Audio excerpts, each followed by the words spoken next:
Writing a will is supposed to be a straightforward act of care, a final gesture of responsibility toward the people you love, a document that makes a difficult time slightly less difficult for the people left behind. These people had a different vision entirely. 1. A man who had spent 40 years accumulating a considerable property portfolio left a will that was, by any legal standard, perfectly valid, and by any human standard, a masterpiece of sustained passive aggression. He divided his estate meticulously among his 3 children, leaving each of them an equal share of every asset he owned, every property, every investment account, every vehicle, with one condition attached to each bequest that had to be satisfied before any transfer could occur. The conditions were not financial, they were not charitable. They were a list of specific grievances, one per child, that each child was required to formally acknowledge in writing before a solicitor as having been their fault. The acknowledgments were detailed. One child was required to admit that a holiday in 1987 had been ruined by their behavior. Another was required to acknowledge that a specific argument at Christmas dinner in 1993 had been started by them and not by their father. The third was required to admit that a parking incident in 2001, the details of which filled an entire paragraph of the will, had been entirely their responsibility. 2 of the 3 children signed. The third refused on principle and received nothing. Their father had apparently anticipated this possibility and left a note with the solicitor to be opened if any child declined to sign, which read simply that he was not surprised and that this proved his point. 2. A woman who had been a devoted cat owner for most of her adult life left a will that transferred the entirety of her estate, her house, her savings, her investment accounts, and the contents of her home, into a trust established for the benefit of her cat, with a named trustee responsible for managing the assets to provide for the animal's care and comfort for the remainder of its natural life. This was not unusual. People leave money for pets with some regularity, and the legal mechanisms for doing so are well established. What made her will exceptional was the level of specificity she had applied to the cat's care instructions, which ran to 11 pages and covered everything from the precise temperature at which the cat's food should be served to the thread count of the bedding the cat was permitted to sleep on, the brand of mineral water the cat was to be given exclusively, the specific classical composers whose music was to be played in the house during morning and evening hours, and a prohibition on the trustee owning or introducing any other animal into the property for any reason during the cat's lifetime. The trustee, who was her nephew and had agreed to the role before reading the full instructions, spent 3 years managing the estate before resigning and being replaced by a professional trustee firm that charged the trust significantly for the privilege. The cat lived for another 9 years. The house was sold when the cat died, at which point the remaining trust assets passed to a cat welfare charity, as specified, rather than to any family member, also as specified. 3. A man who had built a successful manufacturing business over 30 years and accumulated significant wealth left a will that distributed his estate among his employees rather than his family, which was his legal right and which his family discovered for the first time at the reading of the will. This alone would have been shocking enough. What made it remarkable was that the distribution was not equal among employees and was not based on length of service or seniority or contribution to the business. It was based on a ranking system the deceased had developed privately over the final decade of his life, in which he had rated every employee on a scale of personal qualities he valued: loyalty, humor, punctuality, willingness to stay late, quality of conversation at the company Christmas party, and what he described in the will as general decency, which he defined at some length. The rankings were included in the will as an appendix. Employees received shares of the estate proportional to their ranking. Several employees who had worked for the company for decades ranked lower than a junior employee who had joined 2 years before the owner's death, and who, according to a footnote, had once helped him carry boxes to his car without being asked, and had remembered his coffee order correctly every single morning without exception. 4. A woman who had been estranged from her daughter for over a decade left her entire estate to her daughter, with a condition so elaborately constructed that the lawyer who drafted it later described it as the most complex single clause he had encountered in 30 years of practice. The daughter was to receive the full inheritance provided she fulfilled a list of requirements within 2 years of the will being granted probate.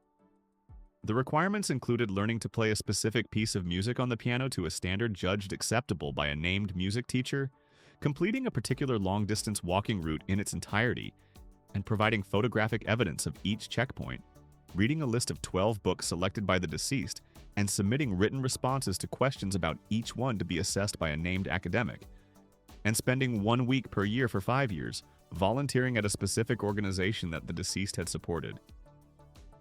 The daughter had not spoken to her mother in 11 years. She received the list of requirements and spent several weeks deciding whether to attempt them. She attempted them. She completed all of them. She received the inheritance.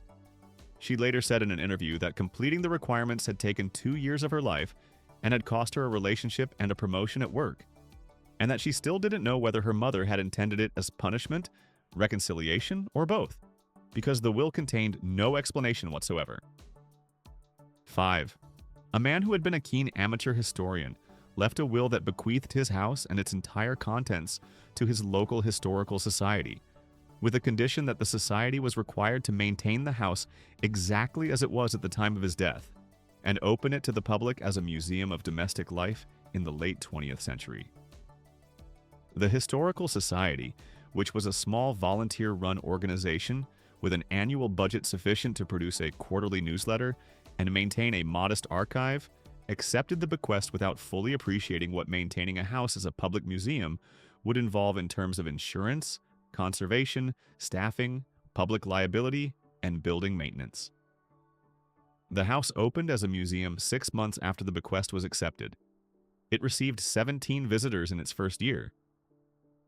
The society spent 3 years attempting to make the museum financially viable before applying to the courts for permission to vary the terms of the bequest, a process that cost more than the house's annual operating budget and that succeeded only partially, allowing the society to sell the house's contents, but not the house itself. The house stood empty for 2 further years while the society attempted to find a buyer willing to maintain it in accordance with the remaining conditions of the will. 6. A woman who had never married and had no children left her entire estate to a man she had met once at a conference 22 years before her death and had not seen or spoken to since.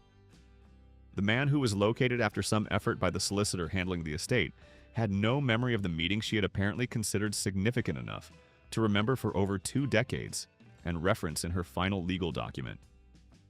The will contained a brief explanation, which stated that at the conference in question the man had noticed that she had dropped something and had picked it up and returned it to her, and that this small act of consideration had struck her as so rare and so indicative of genuine character that she had never forgotten it.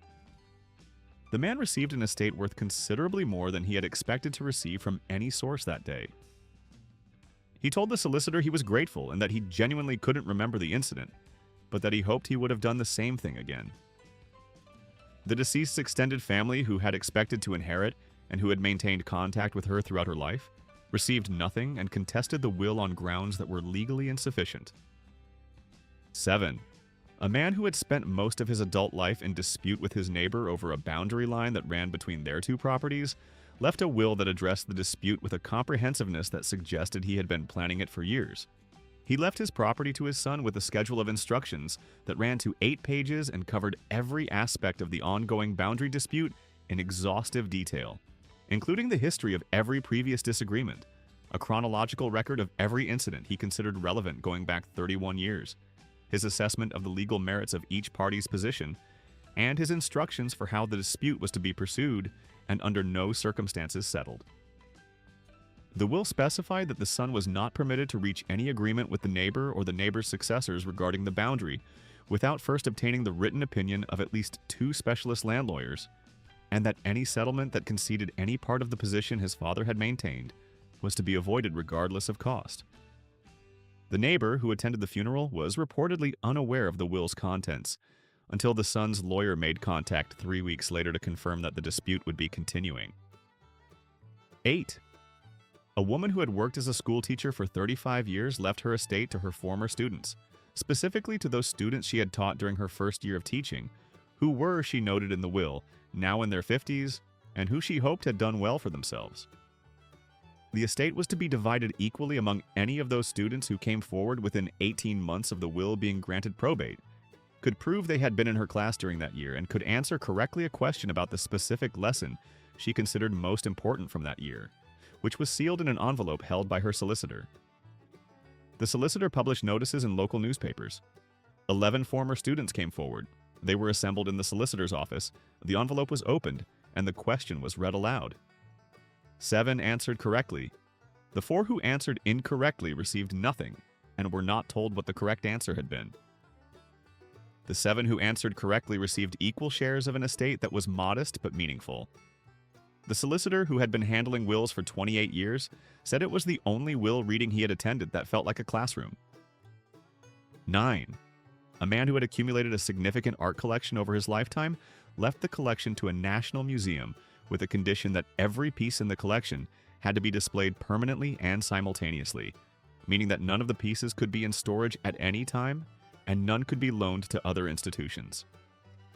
The collection comprised over 400 works of varying quality, ranging from pieces the museum considered genuinely valuable to pieces the museum's curators privately described as decorative at best. The condition meant the museum was legally required to display all 400 works at all times, including works it would not otherwise have chosen to display. The museum accepted the bequest because the genuinely valuable pieces justified the commitment. It then spent considerable effort and money installing display space for works it had never intended to show, reorganizing galleries to accommodate the full collection simultaneously, and fielding questions from visitors and critics about why certain works were on permanent display. The museum's legal team spent several years exploring whether the condition could be legally varied. It could not.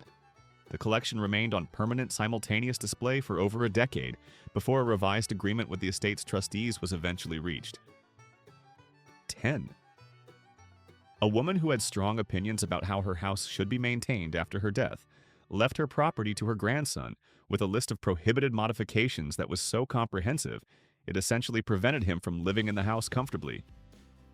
He was not permitted to repaint any room, replace any flooring, modify any fixture, remove any piece of furniture, change any window covering, or alter the garden in any way without the written approval of a committee of 3 people named in the will, all of whom were older than the deceased, and 2 of whom died before the grandson could convene the committee for the first time. He applied to the courts for permission to appoint replacement committee members and was told the process would take several months. He moved into the house as it was, lived among his grandmother's furnishings and color choices for 14 months, and eventually sold the property to a buyer who was not bound by the conditions of the will, and repainted every room within a week of moving in. 11. A man who had been a prolific writer of unpublished novels left his entire literary estate, 17 completed manuscripts, 4 partial manuscripts, and extensive notes for a projected further 12 novels, to a literary agent he had approached twice during his lifetime and been rejected by both times. The agent was instructed in the will to represent the works commercially and was offered a percentage of any proceeds significantly above standard industry rates, which the deceased appeared to have hoped would provide sufficient incentive to overcome the agent's previous lack of enthusiasm for the work. The agent, upon reading the manuscripts, returned them to the estate with a letter explaining that his opinion had not changed and that he was declining the bequest. The will had not anticipated this possibility. The literary estate passed instead to the deceased's sister, who had no experience of publishing, but who spent several years attempting to place the manuscripts with various publishers before donating the archive to a university library, where the manuscripts remain unread by almost everyone. 12. A woman who had been a passionate gardener left her house and garden to a horticultural charity with a condition that the garden had to be maintained exactly according to a planting plan she had developed herself and attached to the will as a 23-page document, including seasonal instructions, specific plant varieties, precise spacing measurements, and a maintenance calendar specifying tasks for every week of the year. The charity, which managed several historic gardens and had professional horticultural staff, accepted the bequest and attempted to follow the planting plan. Several of the plant varieties specified were difficult to source commercially. Others were incompatible with the garden's soil conditions in ways the deceased had not acknowledged. The seasonal instructions contained contradictions that the charity's head gardener described as reflecting a deep passion for gardening, combined with an incomplete understanding of plant biology. The charity applied for permission to vary the planting conditions after 3 years of attempting compliance. The legal process took longer than the planting plan's most optimistic seasonal cycle. 13. A man who had strong views about the disposal of his physical remains left instructions in his will regarding his funeral that his family described as the most stressful document they had ever been asked to comply with. He specified the exact music to be played, the exact readings to be given, the names of specific people who were and were not permitted to attend, a seating plan for the service, the precise wording of any eulogy, a prohibition on anyone crying during the service, which he acknowledged was unenforceable but wanted noted, the exact flowers to be used, their arrangement, the location of the service, the reception venue, the food to be served at the reception, and the conversation topics he considered appropriate for guests to discuss. He had also specified the conversation topics he considered inappropriate, which included his health in the final years of his life, his professional decisions in the 1990s, and a particular relative whose attendance he had already prohibited. His family complied with most of the instructions and made pragmatic decisions about the rest. The prohibited relative attended. The deceased was not in a position to object. 14. A woman who had been widowed young and never remarried left her estate divided between 2 charities and her late husband's family, with a letter attached to the will explaining her reasoning that was longer than the will itself, and that her solicitor had advised her multiple times not to include, but that she had insisted upon. The letter addressed in order every significant decision she had made since her husband's death, her reasons for each decision, her assessment of how her husband would have felt about each decision, her views on certain members of her husband's family, and their behavior toward her over the decades since his death, several disputes that she considered unresolved and wanted noted for the record, even though noting them in a will had no legal consequence, and a final section addressed directly to one specific family member that the solicitor had attempted 3 times to have removed, and that remained in the final document because the deceased had been very clear about wanting it there. The letter was read at the will reading. The family member it addressed left before it was finished. 15. A man who had made his fortune in property development left his estate to his 3 children with a condition designed, he explained in a preamble to the will, to ensure that they appreciated the value of what they were receiving.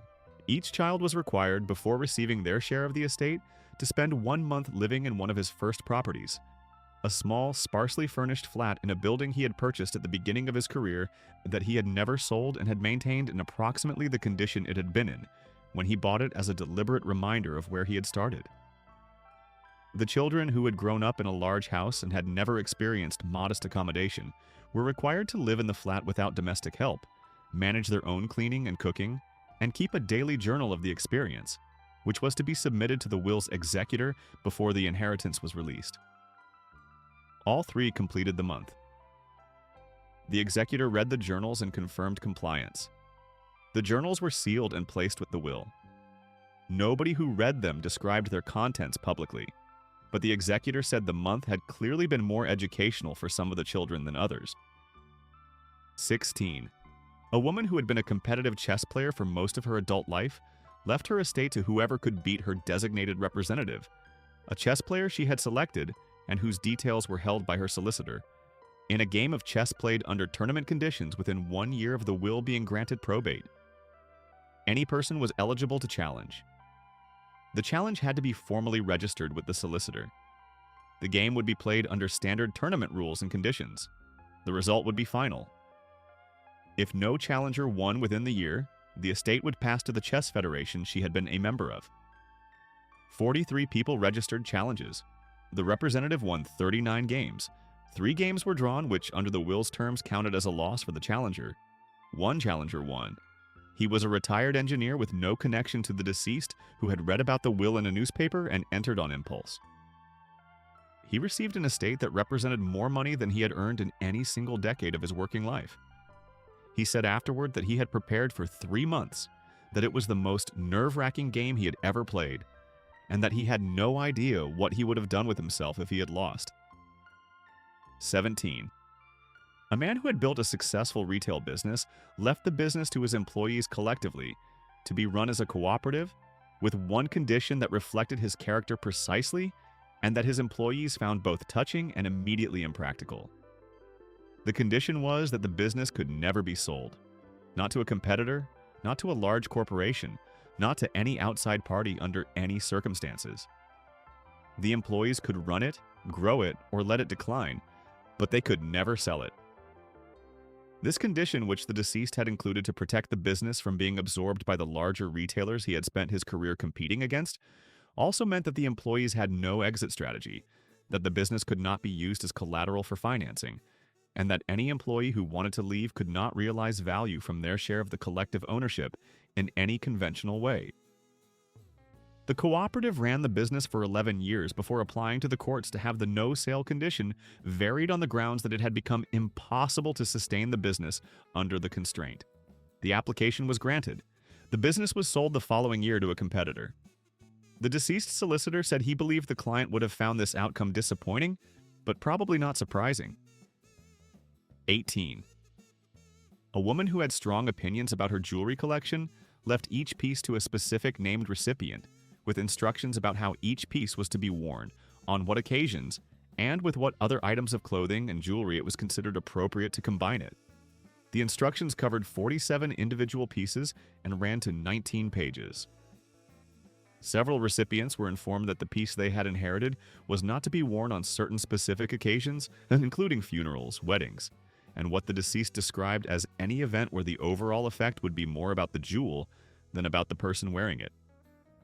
One recipient was told that the ring she was inheriting was to be worn on her right hand only and never her left, because wearing it on the left hand would give the wrong impression to people who knew the piece's history. The history being explained in a footnote that answered some questions and raised considerably more.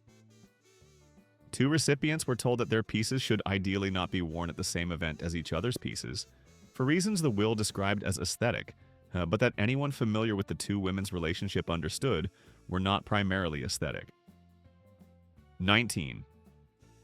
A man who had been a dedicated amateur meteorologist for 30 years left his extensive collection of weather recording equipment, his 40 years of personal weather data, and a sum of money to a university department that studied climate science, with a condition that the university was required to publish his personal weather data alongside any research that used it, and to credit him by name in any publication. The university accepted the bequest and the equipment and the money, and spent several months assessing the data, which was extraordinarily comprehensive and had been recorded with genuine care and consistency. The data was useful. The publication requirement was not standard academic practice and caused some internal discussion. The credit requirement was complied with on the first occasion and then inconsistently thereafter. The estate's executor, following up several years later, found 7 publications that had used the data without the required credit. The legal process of enforcing the bequest conditions against an academic institution turned out to be lengthy, expensive, and ultimately only partially successful, which was not what the deceased had intended, and was entirely what his solicitor had predicted when the condition was being drafted. 20. A woman who had been estranged from her brother for over 20 years left him a single item from her estate: a framed photograph of the two of them as children, taken at a family holiday before the estrangement, with a note attached that read only the date of the photograph and the location where it had been taken, and nothing else. The rest of her estate, which was substantial, went to various charitable causes. The brother, who had expected nothing given the estrangement, and had not been in contact with her solicitor before the will reading, attended the reading having been informed only that he was a named beneficiary. He received the photograph. He did not speak at the reading. He left with the photograph under his arm. He subsequently contacted a journalist who was writing about unusual wills and said only that he understood exactly what she had meant by leaving it to him and that he wasn't going to explain it to anyone, and that it was between the two of them, regardless of the fact that one of them was no longer alive. The journalist found this the most interesting response she received from anyone connected to any of the wills she researched. 21. A man who had been a devoted supporter of his local football club for 60 years left a bequest to the club that the club's board initially welcomed, and then spent 3 months discussing before accepting with significant reservations. The bequest was a sum of money, genuinely useful, genuinely generous, with the condition that the club's home ground was to be renamed after the deceased for a period of no less than 25 years, that his portrait was to be hung in the main reception, that his name was to be read aloud at the beginning of every home match for the duration of the naming period, and that one seat in the stadium, a specific seat that he had occupied for 40 years, that was to be left permanently empty and marked with his name and was never to be sold or occupied by any other person. The club accepted the bequest and complied with the conditions. The empty seat became something of a local curiosity. Visiting supporters occasionally sat in it by accident and were politely asked to move.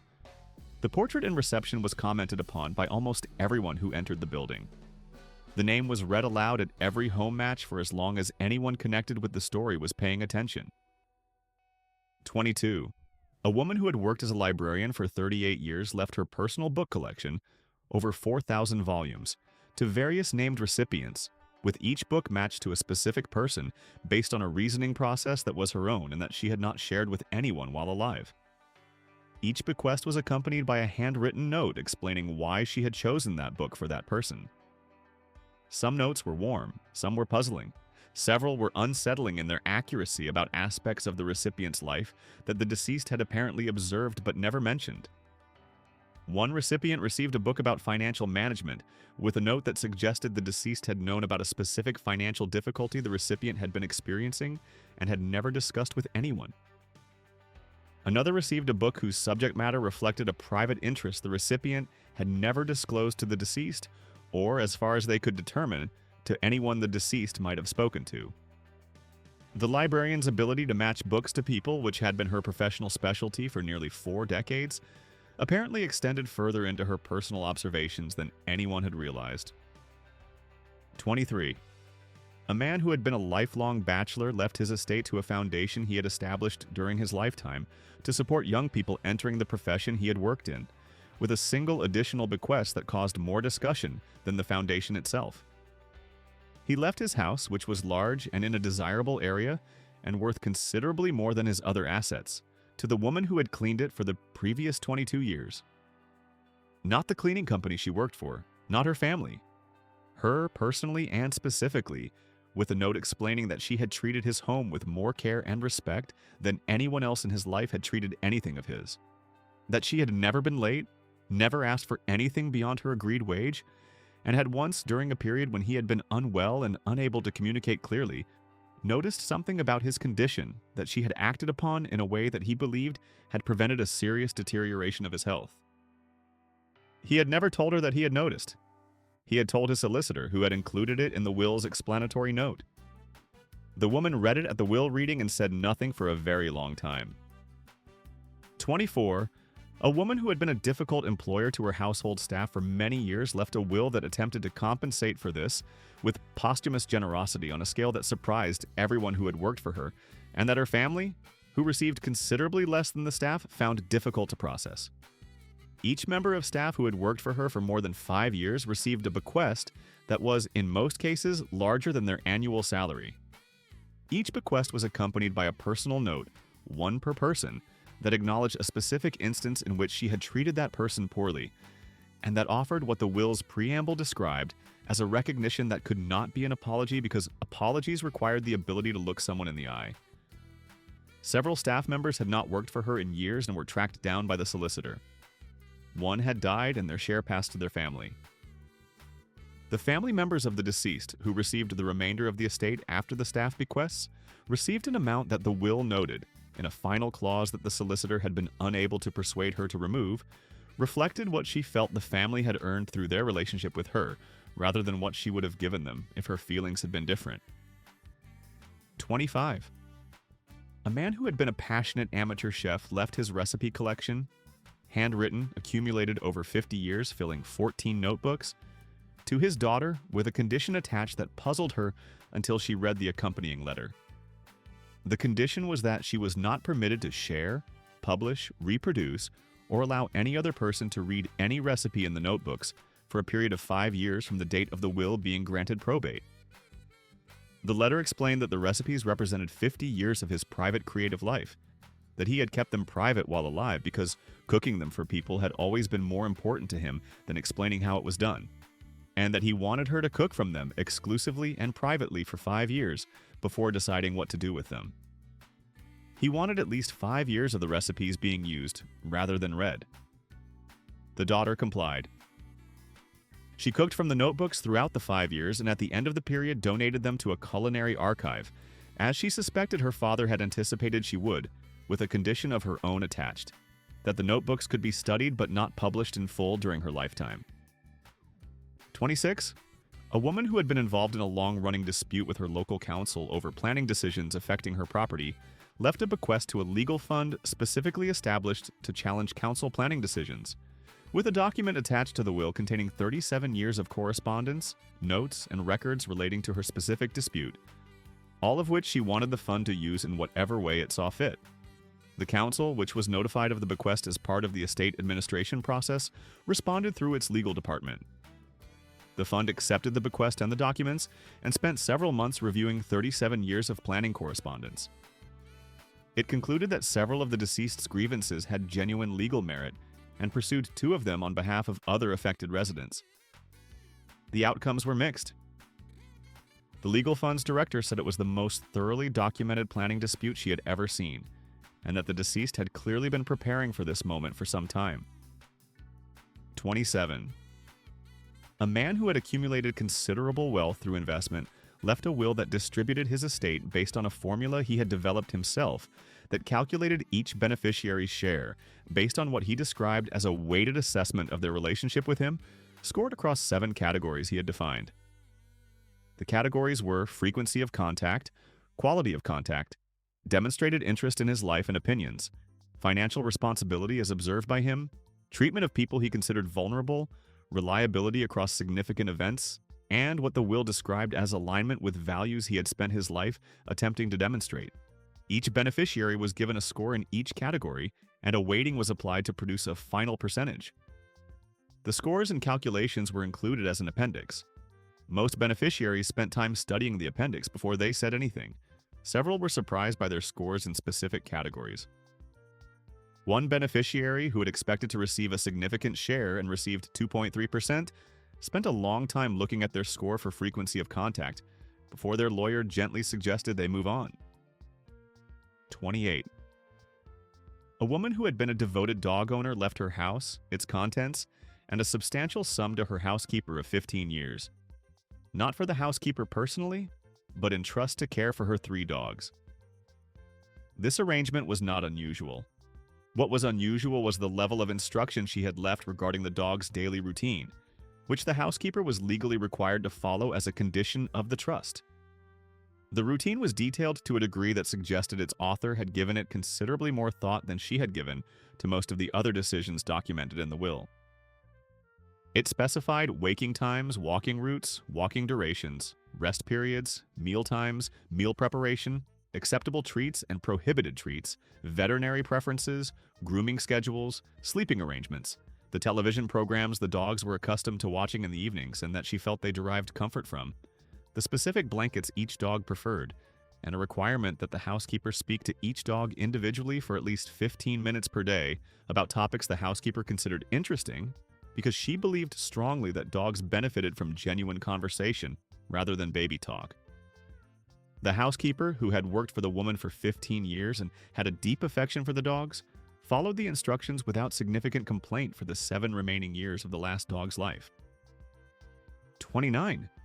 A man who had been a prolific investor left instructions in his will for the ongoing management of his portfolio that his financial advisors described as more detailed than any investment mandate they had previously been given and more specific than any they had encountered in a professional context. He had specified acceptable asset classes, prohibited asset classes, maximum exposure limits for individual sectors, minimum exposure requirements for sectors he had strong views about, a complete prohibition on investing in industries he considered ethically problematic, a list of those industries that ran to 2 pages, a requirement that the portfolio be reviewed monthly and rebalanced quarterly according to parameters he had developed himself, and a series of trigger conditions that required specific actions if certain market conditions occurred. His advisors were required to follow the mandate without deviation for the duration of the trust, which was established for the benefit of his grandchildren until the youngest reached the age of 30.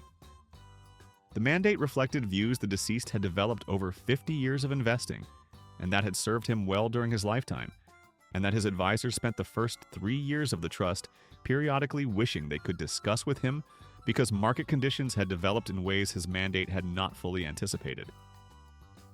30. A woman who had never had children and whose nearest relatives were distant left her estate to a series of people she described in the will as individuals who had shown her kindness at specific moments she had never forgotten, each of whom was identified by the occasion rather than by name, requiring her solicitor to conduct an investigation to identify who each person was. One bequest went to the person who had helped her when she had fallen in a street in a city she didn't live in, 11 years before her death. Another went to a nurse who had sat with her during a difficult night in a hospital stay 6 years earlier. A third went to a shop assistant who had noticed she was confused about a product and had spent 20 minutes helping her without being asked and without any apparent expectation of thanks. The solicitor spent 4 months tracing all 8 beneficiaries. 2 could not be found within the estate administration timeline, and their shares passed to charity as the will specified. The 6 who were found all reported variations of the same reaction. They had no memory of the specific incident the deceased had considered significant enough to reward financially, but felt, upon reflection, that it was exactly the kind of thing they would have done. 31. A man who had been an enthusiastic amateur astronomer left his telescope, his observation equipment, and his personal archive of sky observations, 30 years of notebooks, photographs, and data, to a young neighbor who had, on one occasion several years before the deceased's death, knocked on his door to ask what he was looking at through the telescope he set up in his garden on clear nights. The neighbor had been 12 years old at the time. He was 17 when the bequest was made. He received the telescope, the equipment, and the archive, along with a letter explaining that the only person who had ever knocked on his door to ask what he was looking at had been this boy, and that genuine curiosity was rare enough to be rewarded whenever it was encountered. The boy's parents called the solicitor to confirm that the bequest was real. The solicitor confirmed that it was. The boy, now an adult, works in a field related to observational science. He still has the telescope. 32. A woman who had been a talented amateur musician left her piano, a valuable instrument she had owned for 40 years, to her local primary school, with a condition that it was to be used exclusively for teaching children who had expressed interest in learning, but whose families could not afford lessons. The school accepted the piano, which was tuned and in excellent condition, and established a free piano program for eligible students that began 6 months after the bequest. The condition was specific enough about eligibility criteria that the school had to develop an assessment process for the program. In the first year, 14 children participated. The program continued for many years after the bequest was made and eventually became a part of the school's standard offering. Funded by the interest from a small endowment the deceased had also left for the purpose. The endowment, modest at the time of the bequest, had been invested conservatively and grew over the years. The school used the accumulated interest to expand the program. The deceased had been a music teacher before retiring. None of the children in the program were told this by the school. Several found out later and felt it added something to the story they hadn't known they were part of. 33. A man who had been a newspaper editor for most of his career left instructions in his will that his obituary was to be written by him, was to be published in the newspaper he had edited, and was not to be altered, sub-edited, shortened, or amended in any way by the paper's current staff. He had written the obituary himself at considerable length and left it sealed with his solicitor with instructions that it be delivered to the paper's editor on the day of his death. The current editor, who had not known the deceased personally, received a document of 4,000 words that was, by the assessment of everyone who read it, exceptionally well written, thoroughly researched in the manner of someone who had had access to all the relevant sources, and entirely self-congratulatory in ways that a living person would never have been able to publish about themselves without significant professional embarrassment. The paper published it unaltered, as required by the terms of the estate's arrangement with the paper that predated the current editor's tenure. The obituary was widely read and widely discussed. Several people who had worked with the deceased said it was exactly what he would have wanted. Several others said it was exactly what they had expected. 34. A woman who had accumulated her wealth through property investment left her portfolio in equal shares to 4 named charities, with one additional bequest that her solicitor had found more difficult to administer than any straightforward property transfer. She left her personal diaries, to 40 years of them, filling a substantial shelf in her study, to the municipal archive of the city she had lived in, with a condition that they were not to be opened, read, or accessed by any person for a period of 50 years from the date of probate. The archive accepted the bequest and placed the sealed diaries in climate-controlled storage. The condition was legally binding, and the archive had mechanisms for managing time-restricted collections. The diaries sat in storage. Nobody knows what is in them. The archive's director, who handled the initial transfer, said she had briefly held one of the volumes and had noticed that the writing was dense and consistent and covered every page, and that whatever was in them had clearly been considered worth recording carefully for 40 years. 50 years is a long time. Some of the people who might have been written about will no longer be alive when the diaries open. 35. A man who had been a successful architect left his personal archive of designs. Every building he had ever worked on, every rejected proposal, every sketch from his student years to his final projects, to a school of architecture with a condition that the archive was to be used for teaching, and that one specific rejected proposal was to be discussed in every first-year design course for as long as the school existed.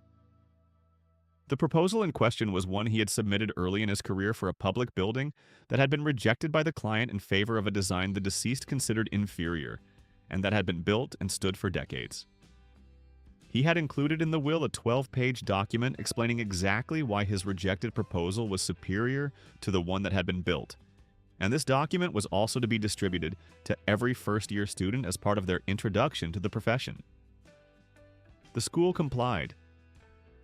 First-year students for many years received in their opening week a 12-page argument written by a dead architect about why his unbuilt building was better than a building they could see from the school's windows. Several professors said it was one of the more effective teaching tools they used, and not for the reasons the deceased had intended. 36. A woman who had been a dedicated volunteer at a hospice for 20 years left a bequest to the hospice that was generous and unrestricted, and that the hospice received with genuine gratitude. She also left a letter attached to the bequest, addressed to the hospice's trustees, which she had apparently been composing in some form for several years.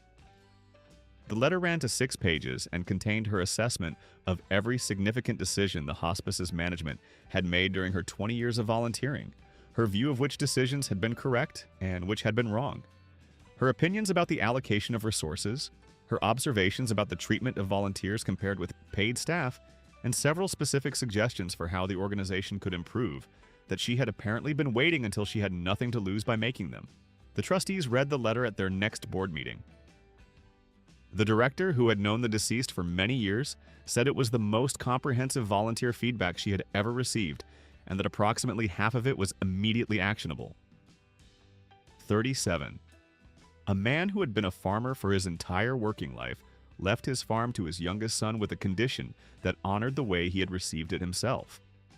The condition was that the son was not permitted to sell any part of the farm during his lifetime, was required to maintain the same crops that had been grown there for 3 generations, and was required to continue the farm's tradition of providing a portion of each harvest to a list of families in the local community who had been receiving it since his own grandfather's time. The list of families being attached to the will and updated to include current family members. The list contained 11 families. Several had been receiving produce from the farm for over 70 years without having known that it was specified in a will rather than being a personal choice of whoever was running the farm at the time. They found out when the solicitor contacted them to inform them of the bequest and confirm that the arrangement would continue. One family had been receiving the produce since before any living member of that family had been born. 38. A woman who had run a successful business left equal shares to her 2 business partners with a condition that was both generous and precisely targeted at the one thing most likely to destroy the partnership after her death. The condition was that neither partner was permitted to buy out the other for a period of 5 years from the date of the bequest. She had apparently observed during her lifetime that each of her partners had been hoping to eventually acquire the other's share and run the business alone, and she had considered this outcome bad for the business and had used her will to delay it. Her will also included a letter to both partners, to be opened together at the same meeting, which acknowledged that she knew what each of them wanted and that she had made the condition deliberately to give the partnership 5 more years to either work or fail on its merits rather than through an acquisition. The partners read the letter together. The meeting was reportedly quiet for a long time afterward. They ran the business together for 6 years before one bought out the other. The buyer later said the extra year beyond the condition had made the difference and that she'd needed it. 39. A man who had been a doctor for 40 years left a bequest to a medical school with a condition that was professionally unusual and personally revealing. The bequest funded an annual lecture series on a topic of the school's choosing, with one requirement. Every lecture in the series had to include some discussion of medical uncertainty and the limits of current knowledge. He left a letter explaining that the most important thing he had learned in 40 years of practice was how much remained unknown, and that he had found medical education to be sometimes too confident about the state of knowledge in ways that he felt were not honest to students entering a profession built as much on judgment as on certainty. The medical school complied and found that the requirement improved the lecture series in ways that several faculty members had not anticipated. The annual lecture became one of the more attended events in the school's calendar. The condition was considered unusual among medical bequests. The faculty member who administered it said it was the only bequest condition she'd encountered that had made her think differently about her own teaching. 40. A woman who had been estranged from her adult children for years left her estate to them with a condition that required them to attend a mediation session together, facilitated by a named mediator whose details were held by the solicitor, before the estate could be distributed. The session was to last a minimum of 4 hours, and the mediator was required to confirm attendance and good faith participation before the solicitor could proceed with the distribution. The children had not been in the same room for 11 years. They attended the mediation session because the estate was significant and the condition was clear. The mediator said it was the most unusual instruction she had received for a mediation, and that the context, inheriting money contingent on talking to each other, created dynamics that were different from any other session she had facilitated. The session ran for 6 hours. The distribution proceeded. Whether the conversation had any lasting effect beyond the inheritance is not recorded, but 2 of the 3 children were seen leaving the building together. 41. A man who had been a competitive gardener, entering and winning local and regional horticultural shows for 40 years, left his prize-winning rose collection to a botanical garden, his tools to a gardening charity, and his extensive library of horticultural books to his local library.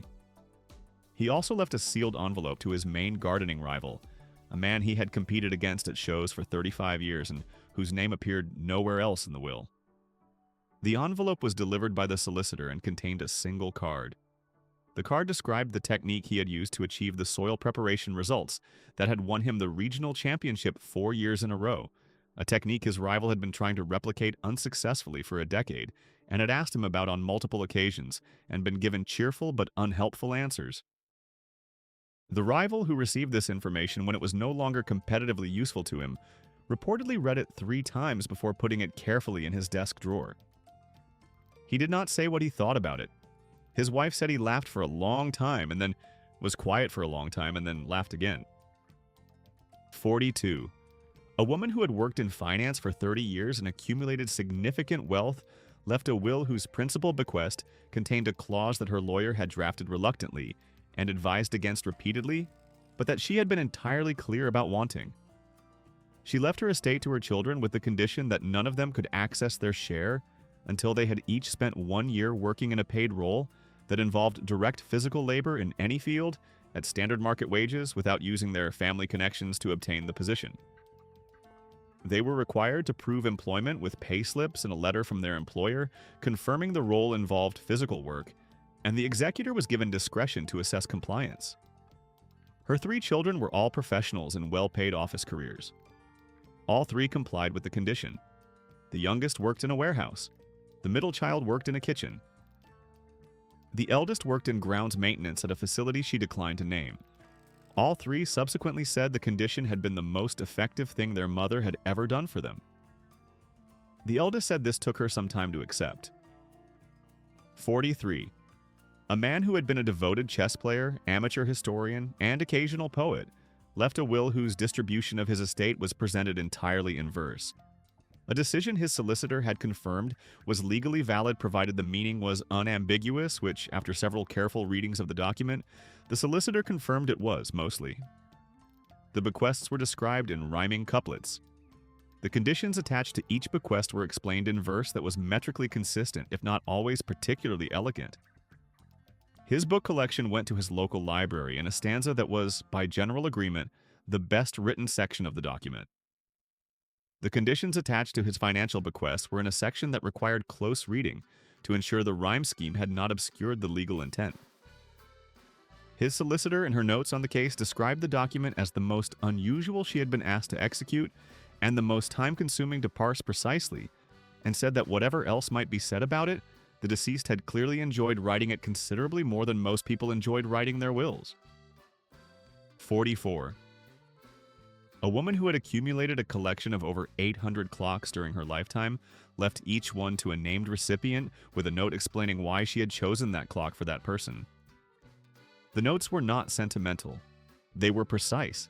Each note explained what she had observed about the recipient's relationship with time, how they spent it, how they wasted it, how they talked about it, whether they were always early or always late, and what she believed that reflected, and why she had matched them with a specific clock accordingly. One recipient, who was always late to everything and had been gently reminded of this by the deceased on numerous occasions, received a clock that ran 12 minutes fast and a note suggesting this might help. Another, who the deceased felt spent too much time dwelling on the past, received a clock that could only be set to display the current time and had no capacity for alarms or timers. A third, whom she considered her most time-efficient acquaintance, received the oldest clock in the collection, and a note saying that someone who understood time well deserved to own as much of its history as possible. The recipients gathered informally some months after the will reading and compared notes. It took most of them some time to decide whether they had been complimented. 45.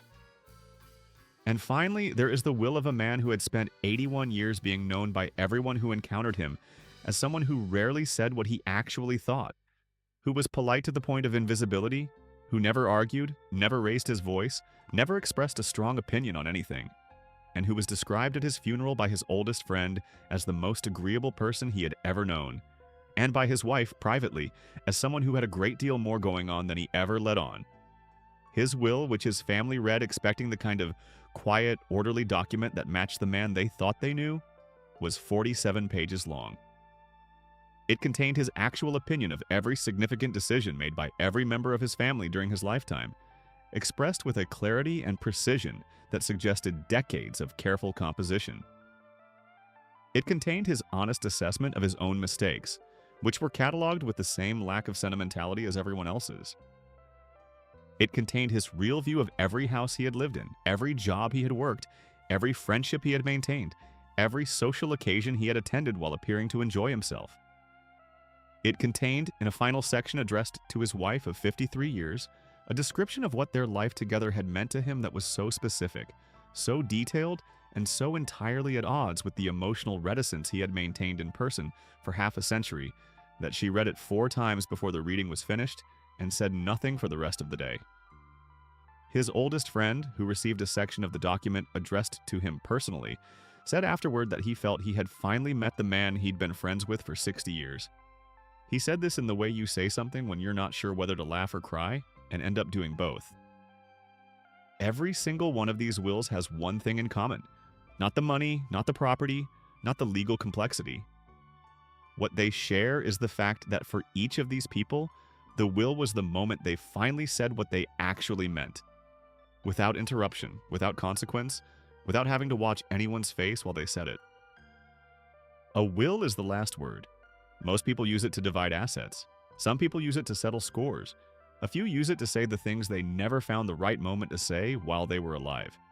And occasionally someone uses it to remind the people they're leaving behind that they were paying far closer attention than anyone realized. The quietest document a person ever signs is sometimes the loudest thing they ever say. Subscribe if you've ever had something you were saving for exactly the right moment.